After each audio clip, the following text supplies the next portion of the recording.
Hi, it's Giffen Bates here, and last night I was listening to Anthony Day's most recent Blockchain Won't Save the World podcast, where he was talking to quite a lot of different Dutch blockchain enthusiasts and blockchain experts. It's a good podcast, by the way. You should go and listen to it if you haven't already.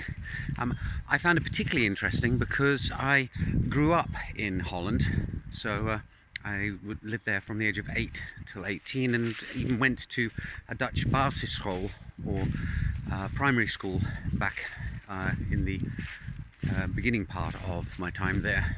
When I was 11, I ended up going to an English school because my parents wanted me to get English qualifications.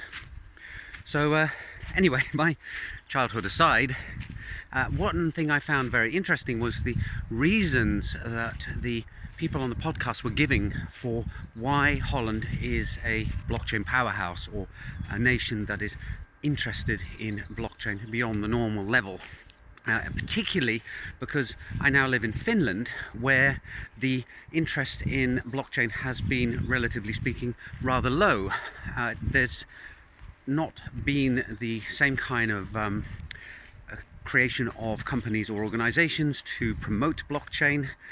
There's not been the same level of activity in the space. There've been a few exchanges that were created in the early days, and of course, like everywhere, there are people who are enthusiastic about it. But for example, I don't see much activity from the Finnish government. For example, they've investigated it here and there, but no major projects coming out. And generally speaking, when I talk to Finnish people, they're kind of slightly bemused by the fact that I have this interest in blockchain. And when you compare the histories and origins and culture of Finland, the reasons that the Dutch participants gave on Anthony's podcast would actually equally apply to the Finns. The Dutch had an ongoing struggle against water, which led them to become a collaborative society. And in Finland, there's the ongoing struggle against the bitterly cold winters, which also requires a similar level of cooperation in order for the country to survive. So you have that. Then there is the throwing off the oppressors mentality that was raised, that Holland arose as a revolt against the Spanish and then the French occupations, and Finland was occupied by Sweden and then by Russia. Now, admittedly, it's later on in the history, so maybe if blockchain had come along 200 or 300 years later, then there'd be more similarities between the Dutch blockchain scene and the Finnish one. So when I thought about it a bit more and discussed it with my wife, actually, who was Finnish, one of the conclusions we came to is that it's actually a national character difference that could explain why Finns are not as enthusiastically embracing blockchain as Holland is. Because and you can see there's actually a video that I made a while back called comparing Finnish software engineers to English software engineers.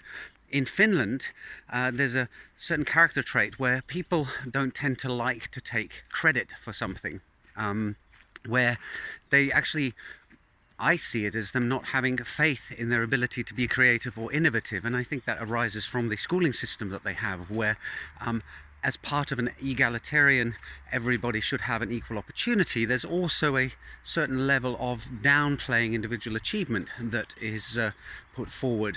So I've regularly talked to Finnish software developers who have done stuff that I thought was innovative, and when I raise that with them, their response is either, oh, somebody else will have already done it, or just sheer disbelief that they could have come up with a solution that hasn't been that is inventive, that hasn't been come up with before.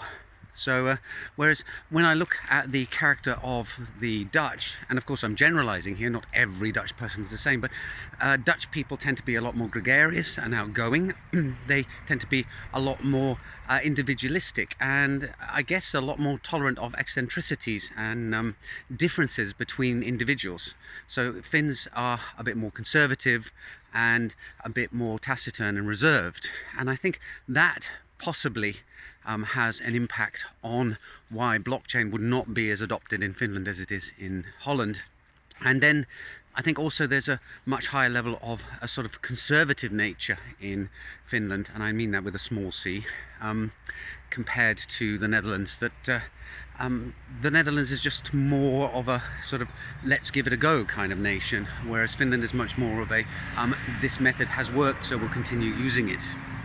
So I don't think it's the historical origin so much as the character traits of the particular nation that define whether or not it is going to enthusiastically embrace new or leading edge or unusual technology. But anyway, the podcast is very good. I'll put a link to it in the comments of this video, and feel free to chip in and tell me that I'm totally wrong about my assessment of the Finns or the Dutch, and we can have a debate about it. Bye for now.